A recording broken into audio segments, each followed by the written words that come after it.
Well, folks, this is Wolfen4966. Where do we start this story? I do not know. Good Lord, help me. Help me understand, because I don't understand this. Okay, about 3 weeks ago, there was a woman arrested in Chattanooga, on the outskirts of Chattanooga and Ottawa, Ringgold, in Tennessee here. Well, apparently, this woman was claiming that she was violently abducted by the police. No, she wasn't. And how I know is I was directly involved in this, and I'm not a police officer. But this woman come in and she was being violently aggressive towards the clerk because she's apparently racist against brown people, Indians, and so forth. Well, you know, the only reason why I got that impression is because of the names she was calling him. All he did is politely ask her, "You cannot block the line and do a protest because I did nothing to you. You had your turn, and I gotta let other customers go." And she wouldn't clear the line. She made sure that she put her elbow up to where nobody could get in to buy their product. And then at the same time, she's cussing and shouting out racial words. You know, I try to, even the guy behind the counter said, "John, help me," because he knows me, right? He goes, "John, help me, man." I said, "I'll try." So my idea was to talk some sense in her, you know. See, maybe we could talk, you know. Apparently that wasn't going to go down because I tried to explain to her, "Ma'am, you're being a problem. You can't be blocking people. He can refuse you service," you know. And then she asked to use the phone like 100 times. And I told her, you know, "Well, ma'am, it's like this. You know, he's not allowed to let people use the phone." Because they've done that before. They let people use the phone and people walk right out the door with it and go pawn it. And he says, I told her he can't do that. So finally, after some haggling, he said, "Well, you know, he let her use the phone, but he says, I got to hold the phone. You can talk, but I have to hold the phone." So he dialed the number and there was no answer. He dialed again, there's no answer. 3 times he dialed the number, no answer. Apparently the person he was calling knows her and was no way in heck going to come and get her in the state of mind that she was, because he didn't want to deal with her either. And this is only at 9:30 in the morning, guys. Well, it was between 9 and 9:30 for me. And apparently she was there for about 35 minutes before I got there. And I'm just like going, what the heck is going on here? And I just asked her, I go, "What's the problem? What's the problem?" And she was saying, "Oh, he won't let me use the phone. He won't let me use the phone. I shop here all the time. I can use the phone. I have a privilege." And folks, if you're thinking this is a white woman, it's not a white woman. This was a black woman. Very large black woman. Well, short and short and large, okay? And I hate to stereotype or anything like that, but this is just the way her description was. She was wearing those black pants that go about to the calf, like a flower blouse looking thing, and she had a do-rag over her head. It was shaped like an Aunt Jemima do-rag, and I'm like, and pink. So apparently she was. I kind of figured I'm walking in. I'm going, oh, this is going to be trouble or something. I can just tell, because I see her waving her hands everywhere and having a fit with them. I'm like, oh, great. As a customer, I did not want to go in, but I went in because these are friends. This family has been like a family to me for 12 years, going on 13. So I walked in to see what's going on, you know. And it's all on camera. It's all on camera what she did or how she was acting. So I don't know what the end conclusion in her mind was, but anyways. Well, I was the guy that called the police on her because she was acting like she was going to either be a problem, an unsafe problem to herself and others, because she already took a swing at me like she was going to backhand me, and I'm like, oh no. I said no, don't. No, I'll be right back. That's what I said. I'll be right back. I went next door and I said, I asked the owner of the business next door if he would call the police, because, you know, I figured the police would respond more if a business owner was in distress, calling about another business owner that was in distress. Yeah, that's it. But it turned out that he gave me the number to dispatch, and I called dispatch and explained the situation. Started walking back over from next door to the store here in Chattanooga, and she was still at it. And I mean, even the dispatcher, you know, she goes, "That's a good description." I go, because I described her, you know. She had tattoos on her legs and so forth, and I described those. I gave a full body description and right on the money. Ex-military training, baby. Don't mess with veterans, man. We know how to do the flag. And talk to a soldier, they'll tell you what flag means. Anyways, I'm smoking while I'm talking to you, because I'm upset because I just come back from the store, and one of the regular customers, he knows me, I know him. He goes, "Hey man, you hear about that? About the woman that was accosted and beat by the Chattanooga police over here? We're famous." So what? He goes, "Yeah, this happened about 2-3 weeks ago. She got out of jail and she's filing a lawsuit. She ain't got a leg to stand on. I don't care if she had $1 million lawyer. She ain't got a leg to stand on." And I know I'm going to get a call. I'm going to get called by that officer, because technically I'm the one that reported it. No, I am the one that reported it. I saw something wrong. I stood on my 2 feet. I knew there'd be some way this woman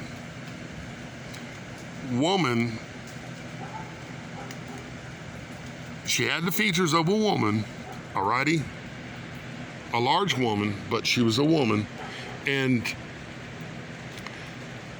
I knew somehow this would be connected to a racially motivated thing. And probably as a sitting bystander, it would come back on me. But I'm gonna go get me a lawyer, and I will countersue her. I will countersue her for defamation of character by fraudulent verbal attacks, because she did. She called me all kinds of names too.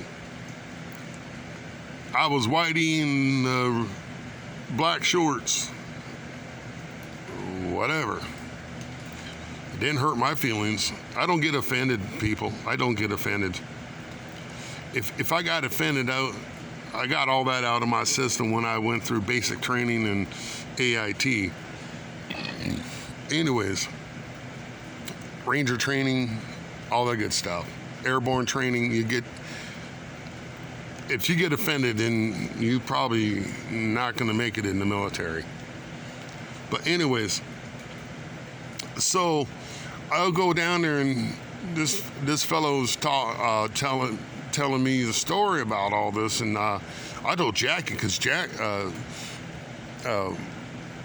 told the lady that was working, and I told her, hey, if you can't find that story, that way I can prove to you or show you, or you can learn too, how our media is working in our area against us.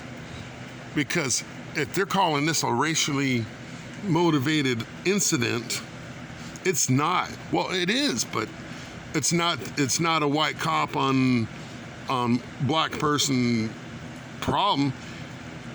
It's a black person attacking everybody, including their own color, because there was a black man that walked in. She insulted him too.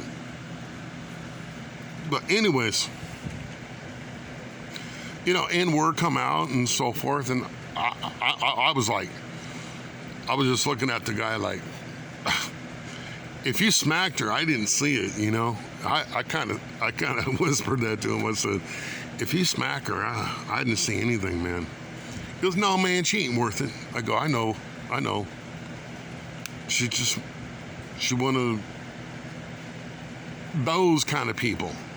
He goes, those kind of people. I go, no, she's not. Not that she's black. It's just she's one of those people that doesn't get what she wants, and she wants to blame every race, including her own. And he goes, yeah, you got something right. He goes, are you going to do something about this? I go, I might. And she gets out of more control, and she did. So I walked out, got the use his phone book to get the dispatch number, because he wouldn't call because he was scared.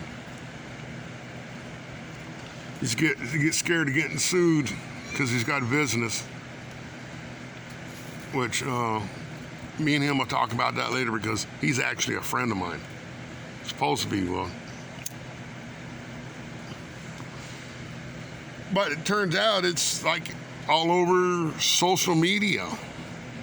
It's all over the internet. So Jackie's going to check it out. I'm going to find it. And then I'll do a narration for you all and let you know what the real facts are, because I was there. I told her, I can tell you exactly what happened. I said the police officers were polite with her. The only time they touched her was to tap her on the shoulder when she was passed out on an eating table that was in the store, and just said, ma'am, you need to wake up. We need to talk to you. They weren't rough with her.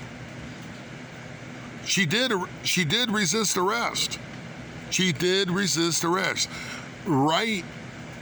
They were going to let her go. They were going to let her go with a warning, maybe a ticket, public disturbance, public intoxication. without an arrest. But no, she has to take a swing at the cop. And I talked to, I didn't see that part, but I was talking to the police officer, and I said, dang, man, I left too early. I should have waited for you all. Because I told him I'm a vlogger, and I would have loved to got film. He goes, and he just started laughing. He goes, hey, we got body cam footage. I go, well, once you guys publish it, I want to find out, you know. But I just said, man, I should have been down there filming, man. I was kicking myself in the butt to begin with. I left my phone at home, man. I'm like, God, I'll go everywhere with it. But anyways, I think y'all would have been entertained by that probably too. But it's just one of those things that you can't predict's going to happen. But it's all over social media, and everybody's talking about the racist cops beating up the poor black woman. And it's not true. It's not true. I know how it happened. The police officer had her in custody, and I heard her in the back cussing at him. And I was told they found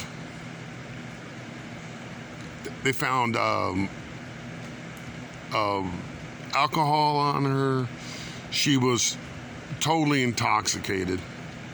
Then they found a crack pipe on her, and they found a needle, and I think they were saying something about they found some drugs on her too. And she denied having any of that stuff, and the officer said he almost stabbed himself with the needle. Well, you know, that doesn't mean she's a junkie, but I mean, she could be a diabetic, but if she's diabetic, why is she drinking like she does? And why is she smoking crack? That definitely does not help your diabetes. Matter of fact, it complicates stuff. She could have died, and when she passed out, she could have just been dead when they got there, if you know what I mean. So if anything, the cops saved her life, you know, by showing up and intervening. I think I saved her life by intervening, you know, and I'm convinced of that. So if she brings a lawsuit to me, woo, baby, it's on. It is on. I know the law. I know the law, and I know a good lawyer. Plain and simple. She'll be paying me for the rest of her life. Not the other way around. No reparations, baby. Yeah, I'll get reparations for being victimized by a modern day racist. But that's all I got to say about that. I mean, I don't know if this is going to get flagged or not, people, but it is kind of a long video, but I had a lot to say. And I hope you don't mind the scene, you know. But, y'all, I'm too pissed off for you to see my face, because I'm going to be assumed as this psycho one, and I'm not. I just let you know what's coming out. And this is in my own backyard. This is in my life. This is intruding into my existence. I'm not happy about it. I did the right thing. I know I did. The Lord, my God, knows I did the right thing. She probably got her life saved for my intervention. I was not being judgmental. Wasn't being racist. I wasn't thinking of that. I was thinking of the safety of myself, the people around me, the clerk behind the desk, and her. Because what if she just so high, screwed up in the head, that she just runs out into the road, which is a major highway now, runs out in the middle of the road waving people down and gets hit by a car and gets killed, I would feel responsible. I would feel responsible because I didn't do anything. I was one of them people. One of them people. No, I'm a stand-up kind of person. I know what's right, and I stand for the right. Not as in the right wing, but the right thing to do. Anyways, I'm gonna let y'all go. You heard me rant enough. I got it off my chest. Thank you for listening to me. And y'all come back to my channel, man. Anytime you want, you're welcome. You know, I'll even answer the trolls. You know, that's the way I am. If you think this is something that was unjust, and I want to know why. I want to know why you think that way. I really do. Okay, I love y'all, man. I'm good to go. God is good. God is great. To God be all the blessings and the glory.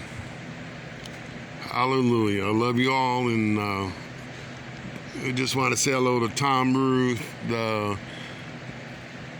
We got BK TV out there, MK TV. We got Mr. Brooklyn himself, JG.